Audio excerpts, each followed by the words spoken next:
The community center smelled like old books and lemon cleaner. Rachel walked down the hallway, her shoes squeaking against the polished floor. She was nervous, even though she'd been teaching kids for 6 years now. This was different. This wasn't her regular classroom where she knew every student's name and their favorite snacks. This was volunteering, and she wanted to do it right. The coordinator, Mrs. Patel, led her to a small room with large windows.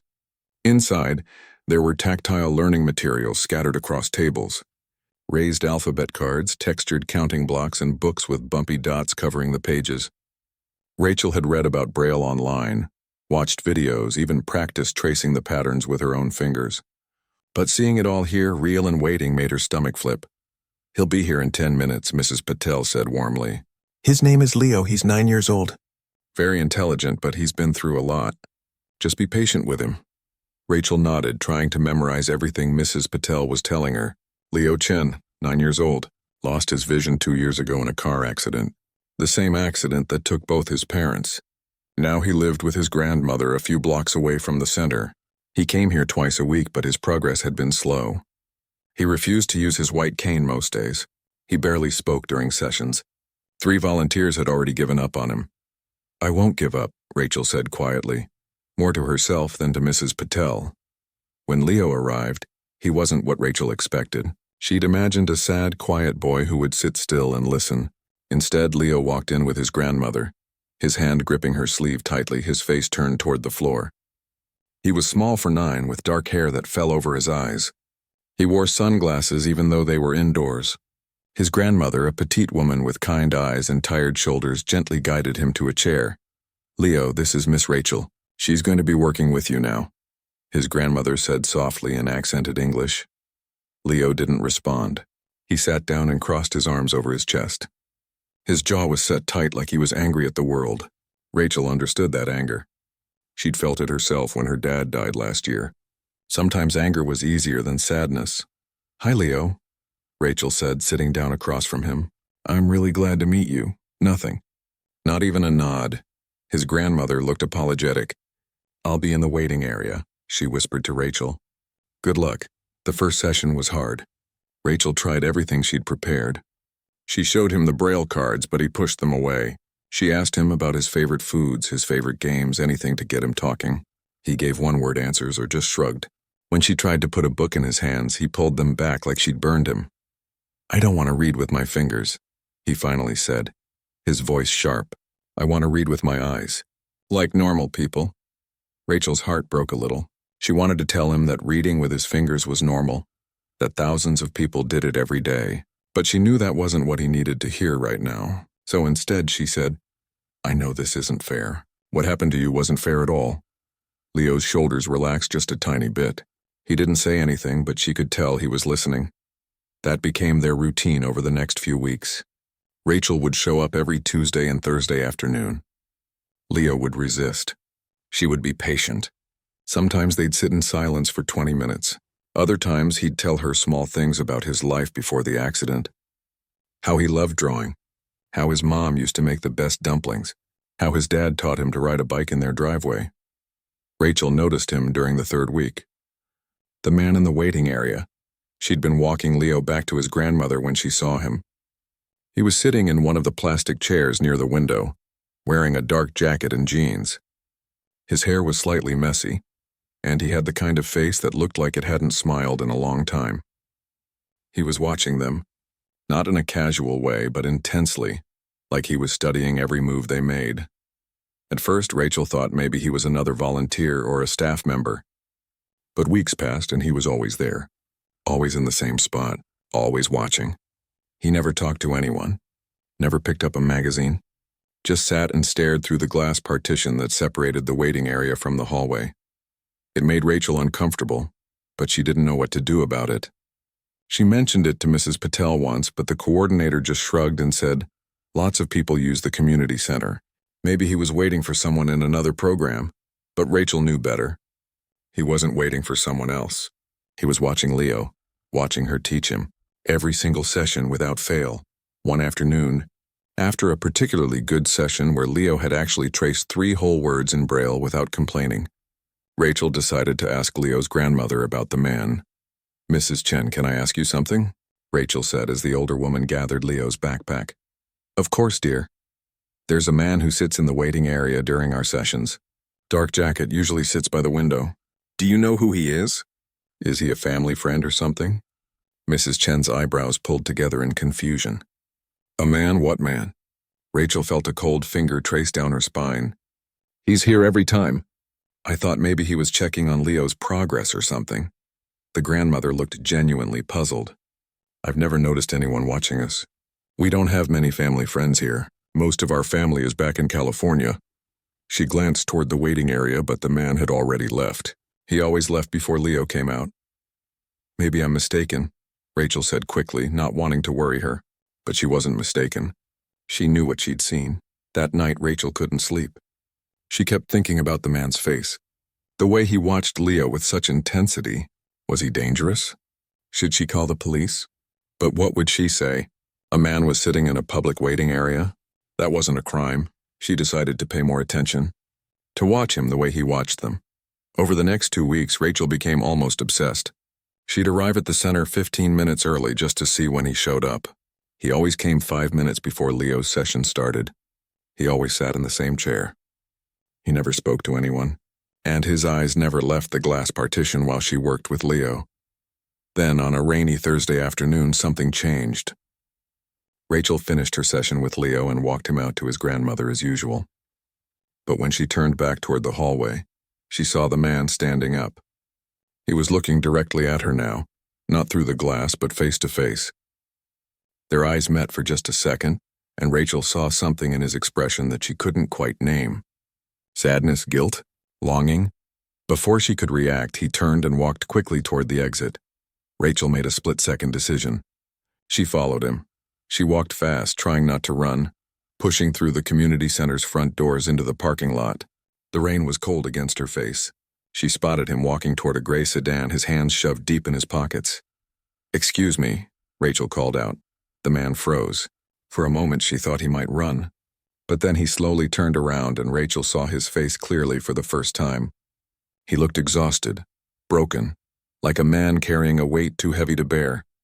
"Why are you watching us?" Rachel asked, trying to keep her voice steady. "Why are you always there during Leo's sessions?" The man opened his mouth to speak, but no words came out.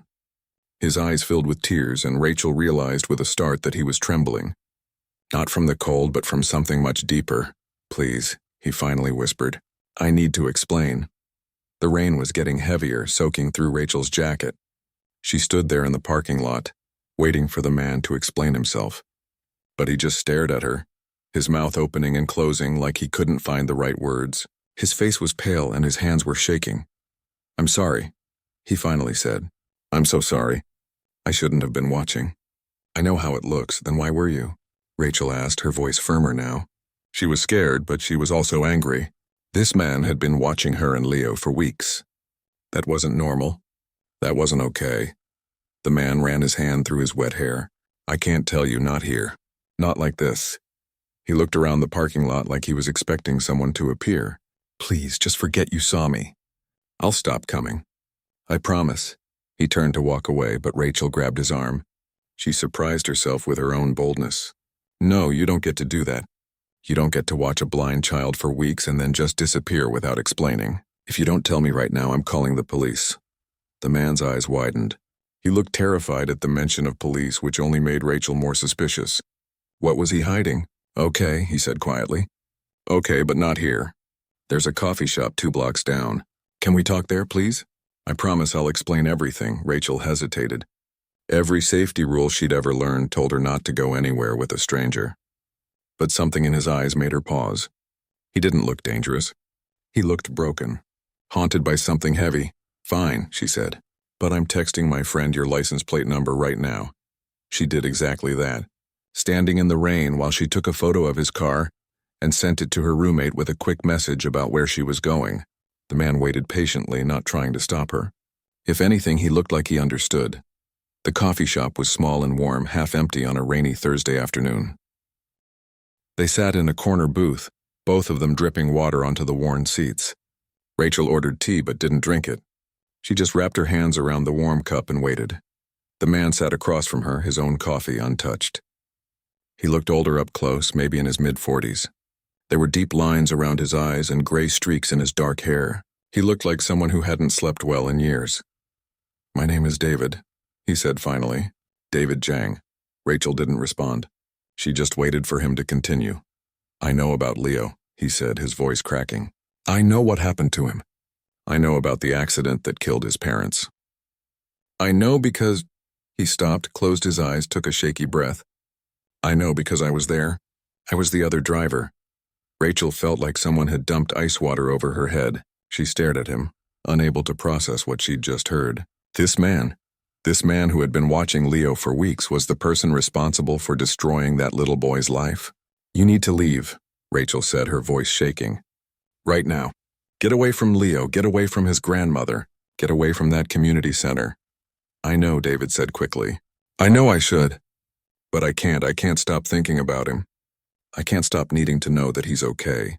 He's not okay." Rachel's voice was louder than she intended. A couple at another table looked over. She lowered her voice but kept the anger in it.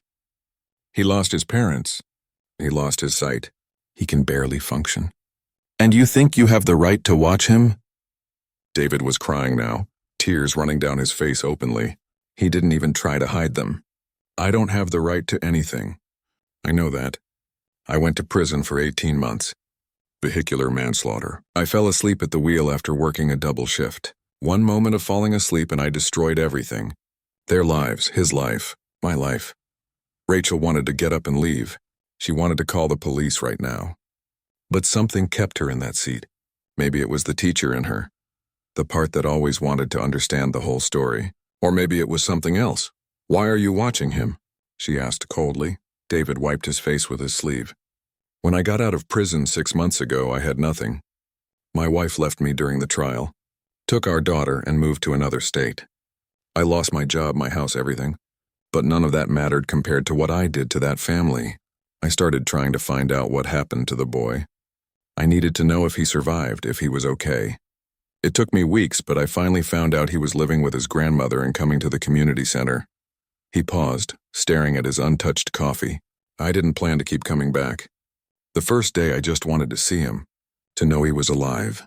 But then I saw you working with him. I saw him smile once, just for a second, when you said something funny. And I thought maybe there was hope. Maybe he could heal. Maybe something good could come from the worst thing I've ever done. So you decided to stalk him," Rachel said sharply. "I wasn't stalking him. I was just watching, making sure he was okay. I set up a trust fund with every penny I earn. When he turns 18, he'll have money for college, for whatever he needs. I work as a janitor now, night shifts, and every single dollar goes into that account. But I can't tell his grandmother that. I can't tell anyone."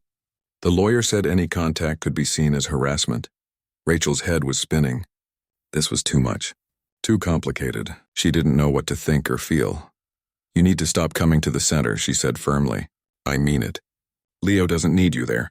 His grandmother doesn't need to see you. And neither do I." "I know," David said again. "I will, I promise. But can I ask you one thing? Just one thing, and then I'll disappear forever." Rachel didn't want to agree, but she nodded slowly. "Can you help me write a letter? To Leo and his grandmother. I've tried so many times, but I don't know what to say. I don't expect forgiveness. I don't expect anything, but I need them to know the truth. That I think about them every single day. That I'm sorry doesn't even begin to cover what I feel. That the trust fund exists. That I'm not a monster who doesn't care. I'm a monster who cares too much and doesn't know how to make anything right." Rachel stood up. "I need to think about this. I need to go home and process everything you just told me." "Okay," David said, staying in his seat. "I understand. But please don't tell the grandmother who I am. Not yet. Let me write the letter first. Let me explain properly.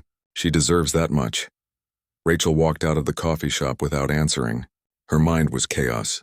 She drove home in the rain, her hands gripping the steering wheel so tight her knuckles turned white. That night, she couldn't eat dinner. Her roommate, Jennifer, noticed immediately. "What's wrong? You look like you've seen a ghost." Rachel told her everything, about David, about the accident, about his request for help with the letter. Jennifer listened, her eyes getting wider with each detail. "That's insane," Jennifer said when Rachel finished. "You can't help him. He killed Leo's parents. He blinded that kid. You owe him nothing. I know, Rachel said, but he seems so genuinely broken. And the trust fund thing, that's something, isn't it? It's guilt money, Jennifer said firmly. He's trying to buy his way out of feeling bad. Don't fall for it. But Rachel couldn't stop thinking about David's face. The way he cried openly in that coffee shop, the way he talked about seeing Leo smile that one time. Was he manipulating her? Or was he genuinely drowning in remorse? Over the next week, Rachel threw herself into her work with Leo. The boy was making real progress now. He'd started using his cane more often. He was learning Braille faster. He even laughed sometimes during their sessions. And every time he made progress, Rachel thought about David sitting in that waiting area, watching these small victories. She didn't see David at the center anymore. He'd kept his promise and stopped coming, but somehow his absence made things worse. Now Rachel couldn't stop wondering about him. Where was he? Was he okay? Was he still thinking about Leo every day? 2 weeks after their coffee shop meeting, Rachel did something she knew she might regret. She looked up David Zhang online. She found his address from public records, and on a Saturday morning she drove to his apartment. It was in a run-down building on the edge of town. Paint peeling off the walls, broken tiles in the hallway. Rachel climbed 3 flights of stairs and knocked on door 304. David answered after a moment. He looked shocked to see her. "Rachel, what are you doing here?" "I'll help you write the letter," she said. "But only because I think Leo's grandmother deserves to know the truth. Not because I forgive you. I don't know if I can forgive you. But she should have the choice to forgive you or not. That's not my decision to make." David's eyes filled with tears again. "Thank you," he whispered. "Thank you so much." "Don't thank me yet," Rachel said. "This might make everything worse, but at least it'll be honest. And Leo deserves honesty. He's had enough people hiding things from him." She stepped into the small apartment and they sat down at a tiny kitchen table. David pulled out a notebook already filled with crossed-out attempts at letters. Pages and pages of words that didn't seem good enough. "Let's start from the beginning," Rachel said, pulling out a pen. "Tell me everything you want to say, and I'll help you say it right." David's apartment was smaller than Rachel's bedroom. There was a mattress on the floor in one corner, a mini fridge humming loudly, and that tiny kitchen table where they sat. The walls were bare except for one thing that made Rachel's chest tighten. A newspaper clipping about the accident, yellowed and wrinkled, taped above the mattress. Like David wanted to see it every morning when he woke up. Like he was punishing himself. "I've tried writing this letter maybe 50 times, David said, flipping through his notebook. His handwriting was messy, desperate. Words scratched out so hard the pen had torn through the paper in places. Nothing sounds right. Nothing is enough. Rachel looked at the pages. Some started with "Dear Mrs. Chen." Others just began with "I'm sorry." One page had just 2 words written over and over. "Forgive me. Forgive me, forgive me." "You can't ask for forgiveness in this letter," Rachel said quietly. "That's not what this is about." David looked up at her, confused. "But that's all I want. I know I don't deserve it, but that's all I think about." "I know. But this letter isn't for you. It's for them. For Leo and his grandmother. They need information, not your guilt. They need to understand who you are and what you're doing for Leo's future. The forgiveness part, that's their choice. You can't ask for it." David nodded slowly, like he was trying to understand a difficult lesson. "Okay, so what do I say?" Rachel pulled out a blank piece of paper from her bag. "Start by telling them who you are, not just your name. Tell them about your life before the accident. Help them see you as a real person." Over the next 2 hours, David talked and Rachel wrote. He told her about growing up in a small town in Oregon, about his parents who owned a restaurant and worked 16-hour days, about meeting his wife Annie in college, about their daughter Sophie, who was 11 now and living in Boston. He hadn't seen Sophie in over a year. His ex-wife wouldn't allow visits. "She says I'm a bad influence," David said, his voice hollow. "Says Sophie doesn't need a criminal for a father." Rachel kept writing, her hand cramping. David talked about his old job as a construction supervisor. How he'd worked double shifts that week because they were short-staffed and he needed the overtime. How he remembered getting in his truck that night. Remembered the road, remembered his eyes feeling heavy. And then nothing. Just the sound of metal crunching and glass breaking and sirens. "I woke up in the hospital," David said. "My leg was broken. Few cuts on my face. Nothing serious. And the first thing the police officer told me was that 2 people were dead. A man and a woman in the other car. Their son was in critical condition. He stopped, his voice breaking. I asked if the boy would be okay. The officer said they didn't know. That he had severe head trauma. That even if he survived, there would be damage. Rachel's hand was shaking as she wrote. She'd been angry at David, but hearing the details made it real in a different way. This wasn't some monster. This was a man who made one terrible mistake while exhausted, and it cost everything. The trial was fast, David continued. My lawyer wanted me to fight it, but I couldn't. I was guilty. I pleaded guilty to 2 counts of vehicular manslaughter. The judge gave me 18 months. She said it would have been longer, but there was no alcohol involved, no reckless driving, just exhaustion. She called it a tragic accident. But you don't call it that, Rachel said, looking up from the paper. No. Accident makes it sound like no one was responsible. I was responsible. I got behind the wheel when I was too tired to drive. That was my choice. They worked on the letter for 3 more evenings. Rachel would finish her sessions with Leo, go home, eat a quick dinner, and then drive to David's apartment. Her roommate Jennifer thought she was crazy. You're spending your free time helping the man who ruined a child's life? Jennifer said on the 3rd night. Rachel, this isn't healthy. You're getting too involved. Maybe, Rachel admitted, but someone needs to know his side. And I think that someone is Leo's grandmother. She's lived with anger and grief for 2 years. Maybe knowing the truth will help her. Or maybe it won't. But she deserves the choice. The letter they finally wrote was 3 pages long. David introduced himself carefully. He explained what happened the night of the accident, taking full responsibility. He talked about his time in prison, about the guilt that woke him up every night, and then he told them about the trust fund. I work as a night janitor at an office building, Rachel wrote as David dictated. Every paycheck, minus what I need for rent and food, goes into a trust account for Leo. A lawyer helped me set it up. By the time Leo turns 18, there should be enough for 4 years of college and more. I can't give him back his sight. I can't bring back his parents, but I can try to give him a future. David wanted to end the letter there, but Rachel pushed him to add 1 more paragraph. Tell them about seeing Leo at the community center, she said. Tell them why you were watching. David was reluctant, but he did it. He wrote about those weeks of sitting in the waiting area, watching Leo slowly come back to life, watching him laugh, watching him learn. David admitted it was wrong to watch without identifying himself, but he explained that he couldn't stay away. That seeing Leo heal was the only thing that made him feel like maybe the world wasn't completely dark. On the 4th evening, Rachel read the final version out loud while David listened with his eyes closed. When she finished, he was crying silently. It's good, he said. It's honest. Thank you. Rachel folded the letter carefully and put it in her bag. I'm going to give this to Mrs. Chen tomorrow. I don't know what she'll do with it. She might tear it up. She might call the police. But at least you'll have tried to tell the truth. Will you tell me what happens? David asked. After you give it to her? Rachel hesitated. I don't know if that's a good idea. This needs to be between you and Leo's family. I'm just the messenger. David nodded, looking down at his hands. You're right. I'm scared. What if she hates me more after reading it? What if knowing makes everything worse for Leo? That's a risk, Rachel said honestly. But secrets make things worse too. Leo's smart. He's going to have questions about the accident as he gets older. His grandmother will need answers to give him. This letter might help with that. The next day, Rachel's hands were sweating as she waited for Mrs. Chen at the community center. Leo was in his session with another volunteer, practicing mobility skills in the hallway. Rachel had asked Mrs. Chen to meet her a few minutes early. The older woman arrived right on time, her face curious but friendly. Is everything all right with Leo? You sounded serious on the phone. Leo's doing great, Rachel said quickly. This is about something else. Can we talk somewhere private? They went to a small office that Mrs. Patel let them use. Rachel's heart was pounding.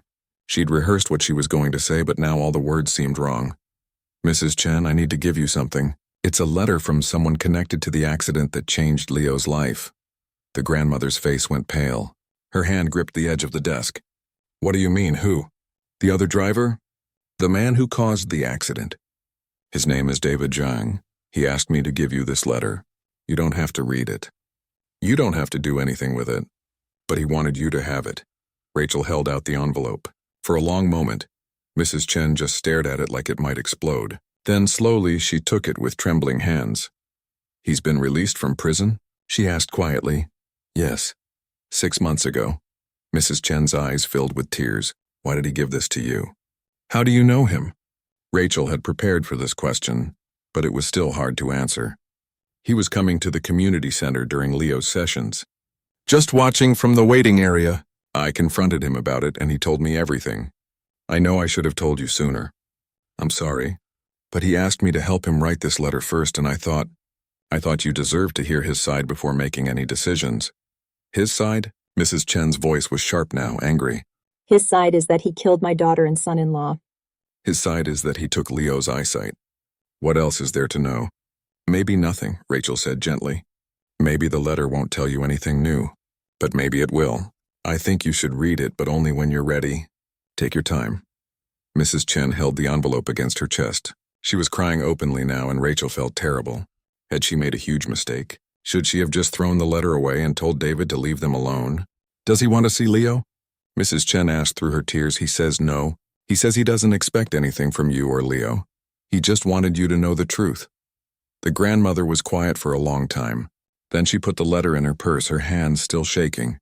"I need to think about this. I need time." "Of course," Rachel said. "Take all the time you need." Mrs. Chen stood up, wiping her eyes. "Thank you for telling me, I think.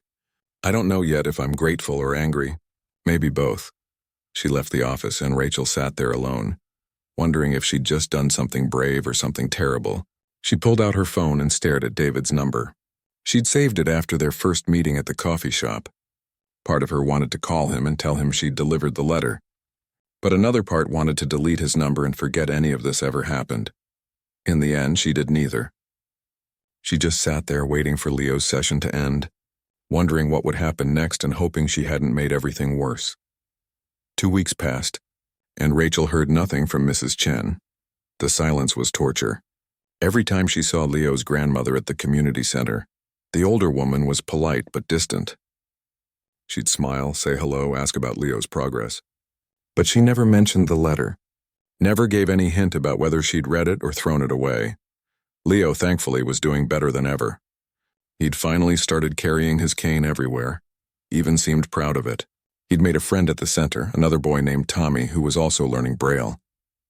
Rachel would hear them laughing together in the hallway before sessions, and it made her heart feel lighter. At least something good was happening, but the not knowing about the letter was eating at her. She hadn't contacted David. What would she even say? "I gave your letter to the woman whose family you destroyed, and now she won't talk to me about it." That seemed cruel. On a Tuesday afternoon, everything changed. Rachel was working with Leo on reading a short story in Braille. He was doing well, his fingers moving confidently across the bumpy dots. They were both smiling, enjoying the small victory of finishing a whole page without mistakes. Then Mrs. Chen appeared in the doorway. Her face looked different, older somehow, tired, but there was something else there too. Something Rachel couldn't quite identify. "Miss Rachel, can we talk after the session?" Mrs. Chen asked. Her voice was steady but serious. Rachel's stomach dropped. Of course. The rest of the session was hard to focus on. Leo noticed her distraction. "Are you okay, Miss Rachel?" he asked. His head tilted in that way he did when he was trying to understand something. "I'm fine, sweetie. Just thinking about grown-up stuff. You're doing amazing today." When the session ended, Mrs. Chen asked Leo to wait in the lobby with Tommy and his mom. Then she gestured for Rachel to follow her outside. They walked to a small garden area behind the community center, where a few benches sat under oak trees. Mrs. Chen sat down heavily like her bones hurt. She pulled the letter from her purse. It was wrinkled now, the edges soft from being folded and unfolded many times. "I've read this letter every day since you gave it to me," she said quietly, "sometimes twice a day. I wanted to hate it. I wanted it to make me angrier. But it didn't." Rachel sat down beside her but didn't speak. She just waited. "I've been so angry for 2 years," Mrs. Chen continued. "Angry at God, angry at the world, angry at the man who took my daughter from me. That anger was like a fire inside me. It kept me warm when everything else felt cold. Does that make sense?" "Yes," Rachel said softly. "It makes perfect sense. But anger is exhausting. And Leo feels it. I see him watching me sometimes, and I know he can sense how much pain I carry. He's just a child. He lost his parents. He lost his sight. He shouldn't have to carry my anger too. Mrs. Chen touched the letter with gentle fingers like it was something fragile. This man, David Zhang, he wrote about his daughter, about how he hasn't seen her in over a year. And I thought about Leo. I thought about what it would be like if someone kept me from him. The pain of that. Mrs. Chen, you don't have to. Let me finish, please. The older woman's voice was firm but not unkind. I'm not saying I forgive him. I don't know if I can forgive him. Maybe not now. Maybe not ever.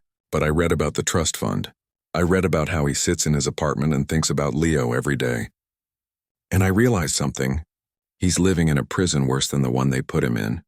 He's trapped with what he did, and maybe that's enough punishment. Rachel felt tears building behind her eyes.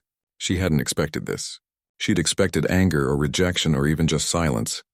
I want to meet him, Mrs. Chen said. The words hung in the air like something solid.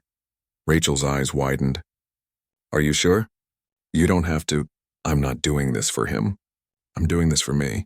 And for Leo. I need to look at this man's face. I need to hear his voice when he tells me he's sorry. I need to see if he's telling the truth or if this letter is just words on paper. Can you arrange that? Rachel's mind was racing. Yes, I can. When do you want to meet him? Saturday morning.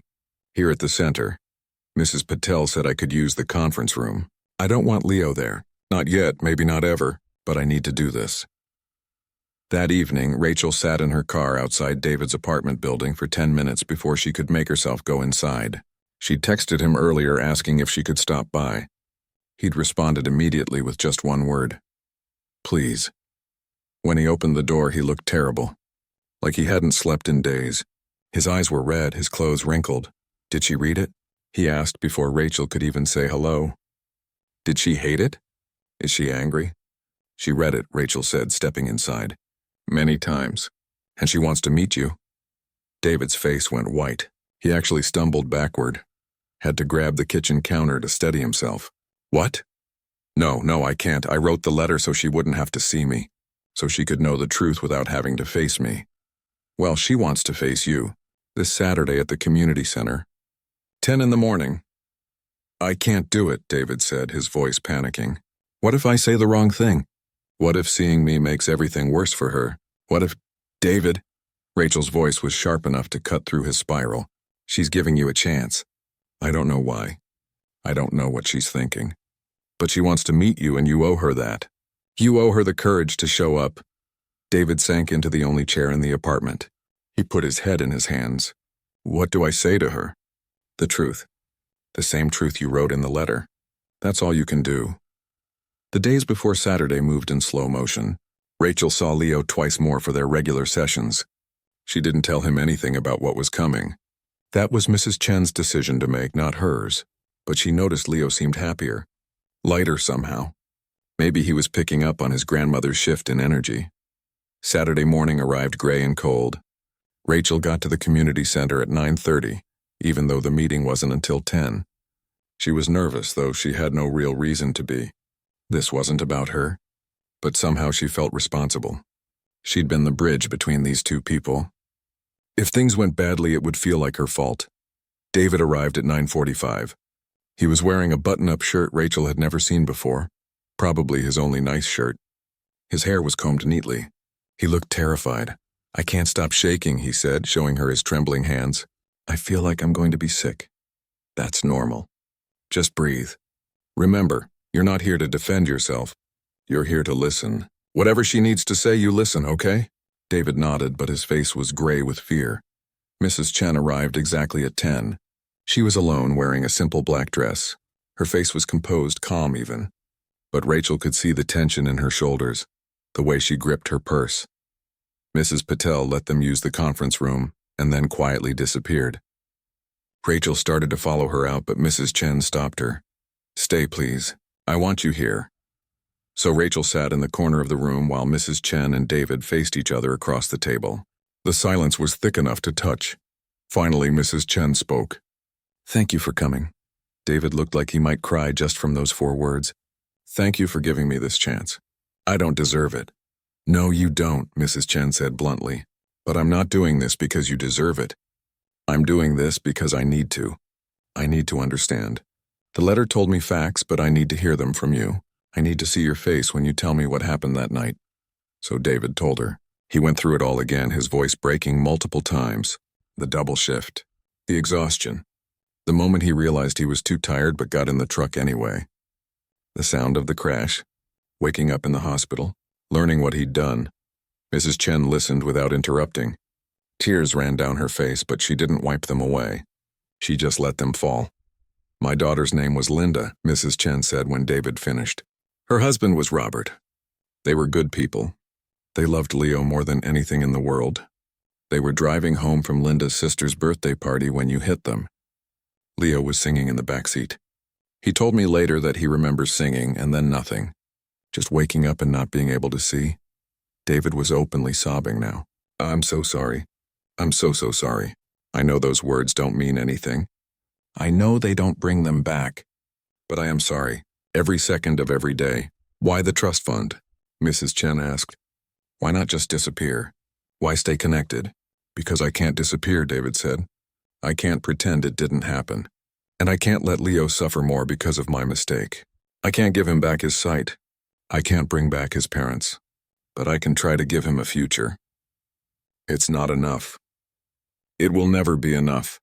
But it's all I have to give. Mrs. Chen was quiet for a long time. Then she said something Rachel never expected. I want Leo to know about you. Not now, he's too young, but someday when he's older. I want him to know that the man who caused the accident didn't just walk away. That you're trying to make amends. That you think about him. David looked up, shocked. Why would you tell him that? Because I don't want Leo to grow up with only anger. I don't want him to spend his life hating someone he's never met. Maybe knowing your story will help him heal. Maybe it won't.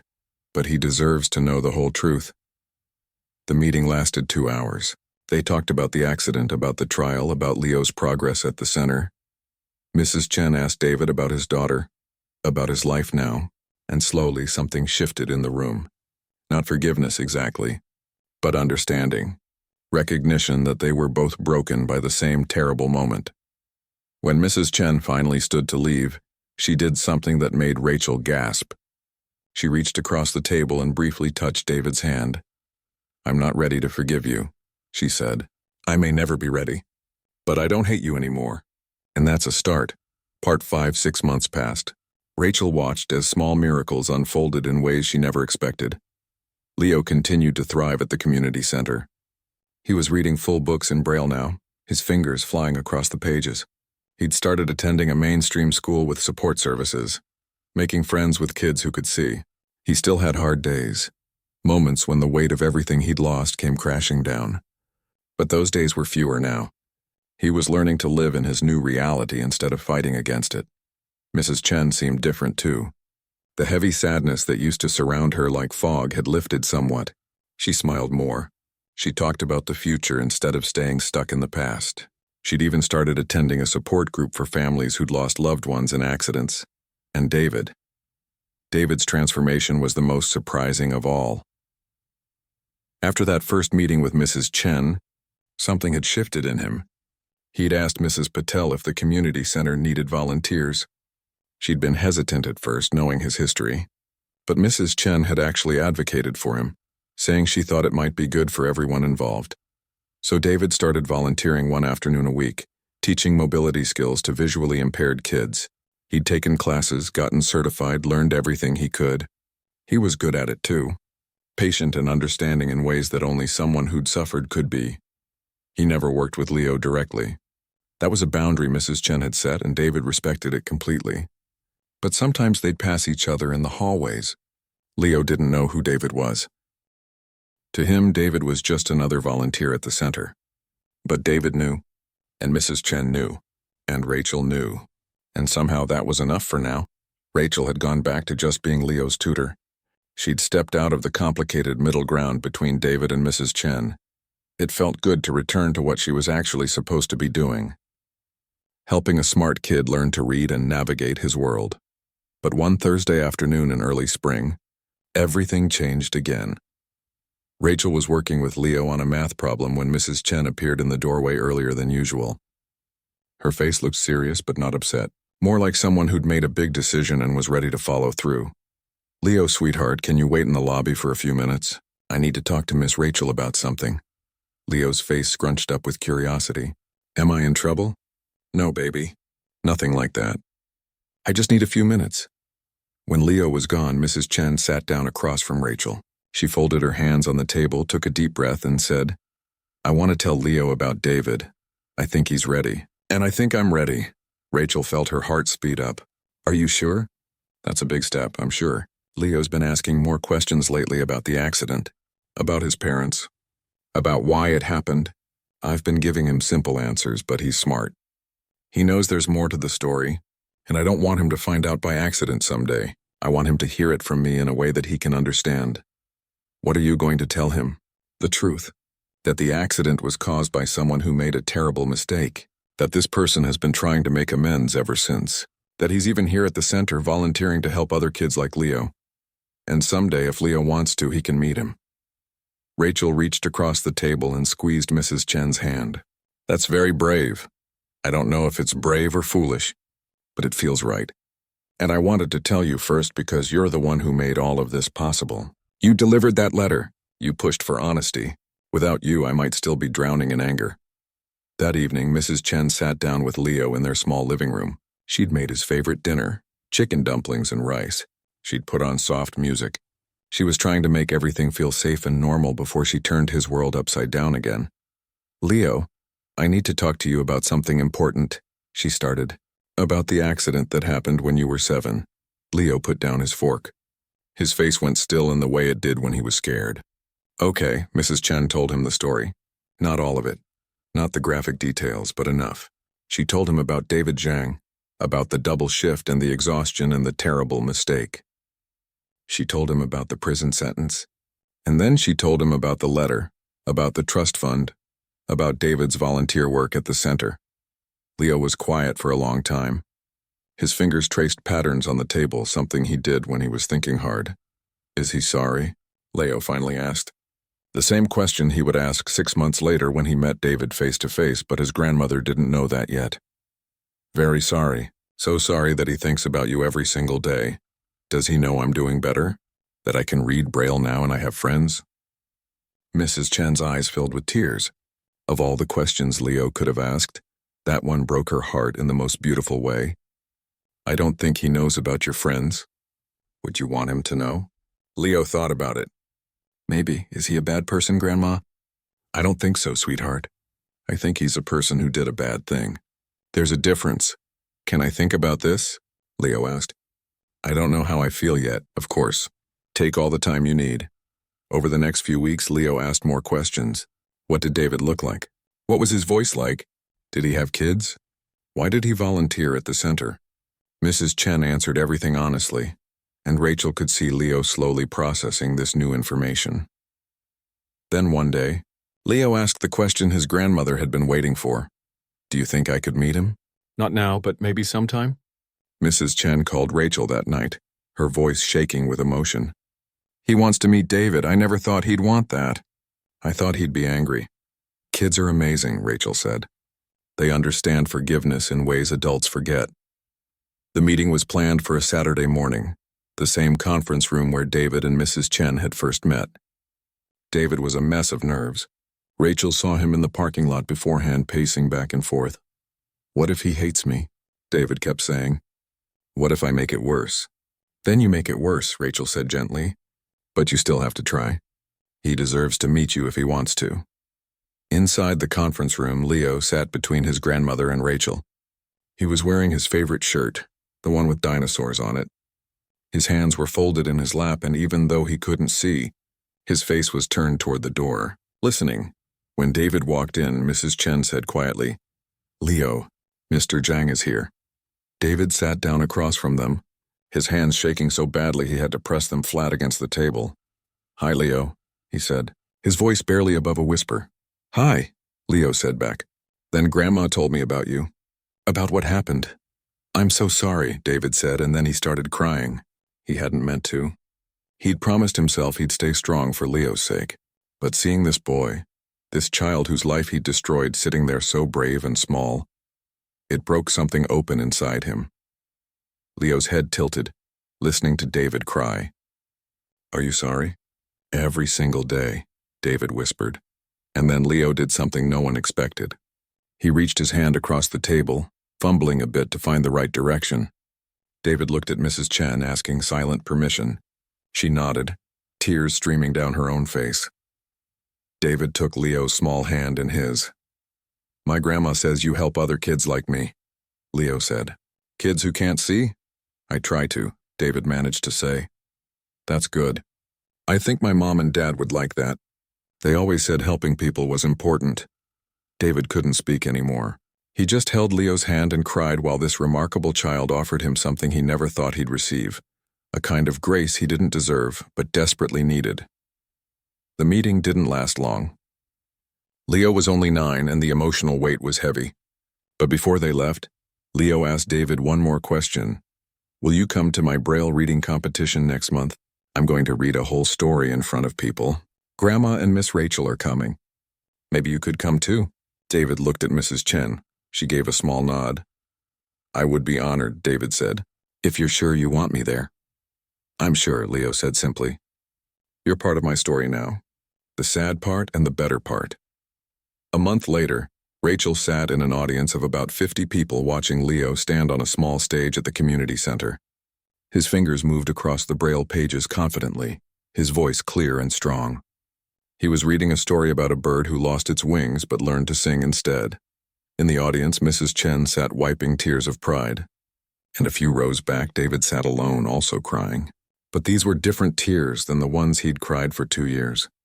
These weren't tears of guilt and grief. These were tears of gratitude and hope.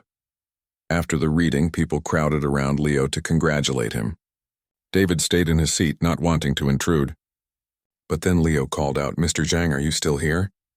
David stood up. "I'm here. Did I do good?" "You were amazing." Leo beamed, that pure smile of a child who'd accomplished something difficult. And in that moment, Rachel understood something profound. Healing wasn't about erasing the past or pretending terrible things didn't happen. Healing was about finding the courage to build something new from broken pieces. David would never stop being sorry. Mrs. Chen would never stop missing her daughter. Leo would never get his sight back. But somehow, impossibly, they were learning to move forward together instead of being trapped in separate prisons of pain. 6 months after that day, David was officially approved as a regular volunteer at the center. He and Leo had monthly supervised visits. He told Leo stories about his own daughter, Sophie, who he was slowly rebuilding a relationship with. Leo told David about school and his friends and his dreams of maybe becoming a teacher someday. Rachel eventually stepped back from the story entirely. She'd been the bridge, but bridges are meant to be crossed and then left behind. She still tutored Leo twice a week, but the complicated triangle of pain and forgiveness was no longer hers to carry. On her last day before moving to a new job in another city, Rachel stopped by the community center one final time. Through the window of the mobility training room, she saw David teaching a young girl how to use her cane properly. He was patient and kind, showing her the technique over and over until she got it right. In another room, Leo was reading to a group of younger children, his fingers dancing across the Braille pages as he brought a story to life. And in the garden outside, Mrs. Chen sat on a bench, her face turned toward the sun, finally at peace. Rachel smiled and walked away, knowing she was leaving them all better than she'd found them. Sometimes the greatest gift we can give is simply helping people find their way back to each other, even when the path is painful, even when forgiveness seems impossible, especially then.